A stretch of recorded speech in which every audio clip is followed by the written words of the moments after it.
Prepare for Nerdgasm. Hey, what's up, Nerdgasm fans? Got another quick video for you tonight. I received a little present in the mail today. And I'll give you a little background before I unveil what it is, even though you can probably figure out by reading the damn title. Screw you, YouTube. Anyways, normally when I game with you guys, I use these. That's Plantronics headset. It's usually used for video conferencing. It's awesome. You got a boom mic. You can go, hey, what's up, fools? But the sound quality sucks. When I'm playing by myself, I usually wear these. They're Bose, I think they're noise canceling. They're the kind of low end of the spectrum. They sound good though. And they block out a lot of the noise, hence the loud voice. But you got no speaky boomy thing to yell into or call people noobs. To be honest, I get called noobs more than anything. But every once in a while I like to say it while I'm teabagging some dude that I killed after about getting killed 16 times. But anyways, herein lies the solution. So, let's see if we can get the pronunciation right, because you guys will correct. Let's see. Beyerdynamic. Is that right? Is it Beyerdynamic? So, Beyerdynamic MMX 300 headphones. One of my subscribers actually recommended that I get a pair of these and said that they're like audiophile grade. They're like the best of the best. I think I paid 300 and some change, like 320 bucks on Amazon. I've seen them list as high as 400. So, we're going to unbox these and take a look at what's inside. Alright, so first thing, we open the box. It has a bag inside of it. Okay, that's cool. Well, I bought headphones with a bag before, but never anything this big. Let's go ahead and open up the bag and see what's inside. Wow, kind of neat and to the point. Alright, first thing I noticed picking them up is they're actually fairly small. They're not huge like I thought in the picture. And the boom on the microphone feels very, very high quality. The whole headset actually feels really high quality. I don't think I've ever owned any headphones that are this nice. Looks like these are going to be comfortable, I can already tell you. Also inside, it comes with a USB converter, so basically a USB audio card with mic and volume up, volume down, so that you can use it with, well, you pretty much just use it with the PC. But if you want to use it with Xbox, there's a thing called a mix amp. I also bought that, but it just didn't come today, so I'll do another video on that next week. So I think that's pretty cut and dry. And wow, just a little itty-bitty manual that tells me how awesome my purchase is and how I've literally, like, you know, picked the best company in the world and all others suck and kneel before them. Okay, let's see, is there anything else in here in these flaps? No, I'm guessing those are for CDs and stuff. Let's see if anything's in this front pouch here. Yeah, whole lot of nothing there. See, nothing in the side pouches. Well, that's like the world's easiest unboxing for sure. Is there anything in here? Nothing. Alright, so you pretty much get, for all that money, you get a pair of headphones. And notice it did come with the converter to, I think it's like 6.3 millimeter, 6 millimeter. I don't know, the big one. And just this guy and this guy. Well, that was pretty easy and cut and dry. Alright, let's see how they work. Alright, well, let's try these bad boys on. Let's see here. Wow. The noise cancellation is actually pretty slick. It's not active, I think it's just passive, but everything in the room quieted way out, which I just think's awesome. The microphone is pretty cool, infinitely adjustable. It also, there's no noise moving around. With the Bose headphones, when I moved my head, you'd feel like a crackle from the plastic or the cable hitting stuff. These are dead silent. This is actually pretty cool. The boom is cool because it moves in clicks, so it stays where you put it and won't fall down if you're moving your head a whole bunch. I also read somewhere that they're like avionics tested, so like I guess if you wanted to use them in an airplane, you could. Honestly, the only airplane I'll be using them in is made of pixels and shit sounds out the speakers. But anyways, I digress. Very comfortable. They completely cover your ears, absolutely. Both of the cups here, it's the first pair of headphones I've had where the cups have been big enough that they don't touch my ear at all. When I put them on, I don't even feel them touching my ear. It's like they're just touching the sides of my head. That's pretty cool. Looks like there's a lot of adjustment in the left and right, and they can pivot side to side. Now, I've been told that they need to break in over a period of time also, so I'm going to work on doing that, and I'll let you guys know if they get better as I use them. So, just to give you some quick size comparisons here. There's those. Here's the old Bose headphones. And here's the old Plantronics headphones. And that's what you call 6.1 surround sound, if it all worked. But it doesn't. So far, without actually plugging them in and testing them, they passed the comfort test. So let's go ahead and hook them up to this computer, and I guess I can tell you guys how they sound. There's really no way to show it on camera. Alright, so I spent some time with the headphones and I conducted my first test, which was to plug them directly into the headphone amp on the back of the Zonar STX sound card that I have installed in my system. Took me a little fiddling around with the settings and everything to get it turned off from the fiber optic, so I need to find a faster way to do that because it's going to be annoying switching back and forth between headphones and optical if I have to do that many changes each time. But once I got it hooked up and working right, the first thing I noticed when I put the headphones on is there's no hiss or no noise or anything. It doesn't even sound like they're plugged in. With my other headphones, you plug them in and there's a slight hiss. You can hear like almost like a static or an electric noise, like, you know, it's hard to explain, but there's something there.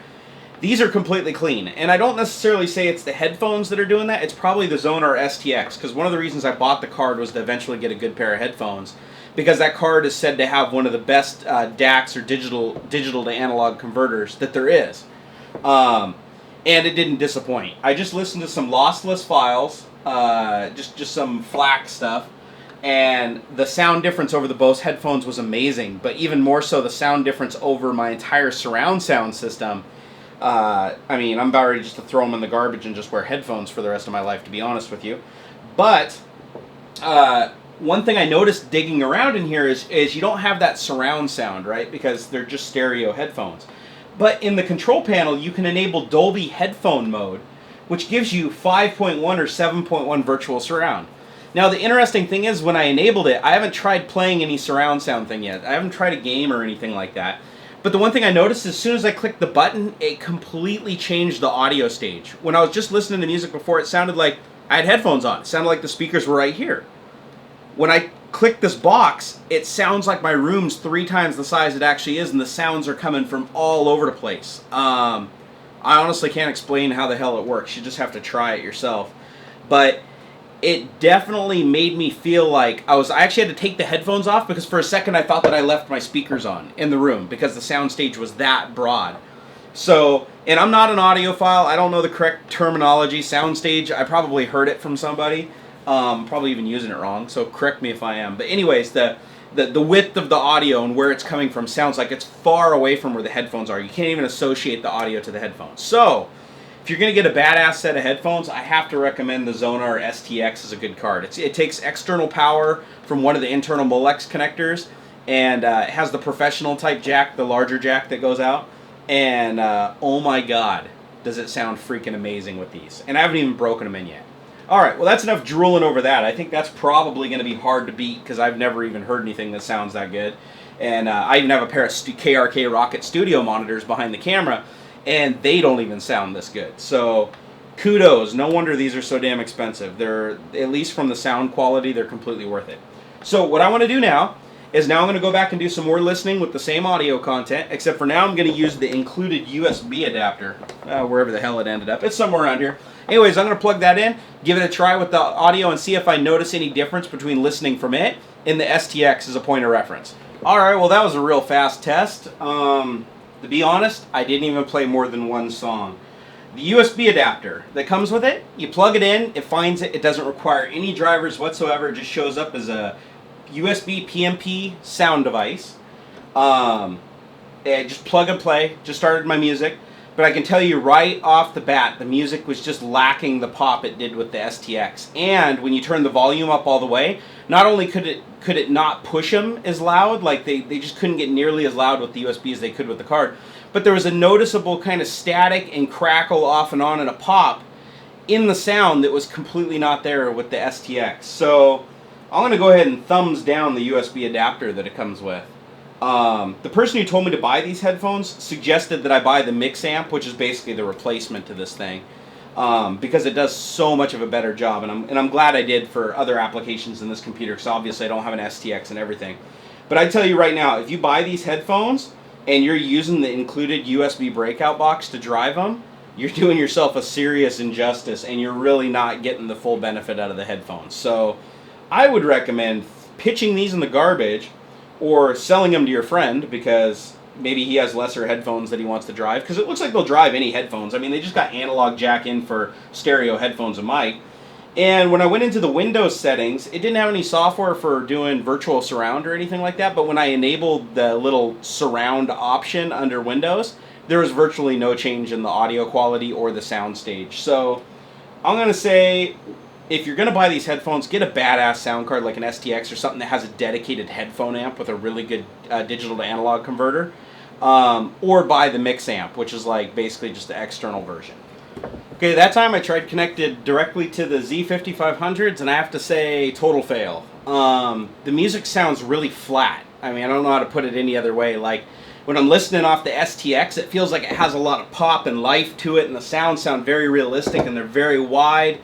On this, it just sounds flat. It almost sounds like I'm listening of a recording through a speaker through another speaker. It just seems just really flat.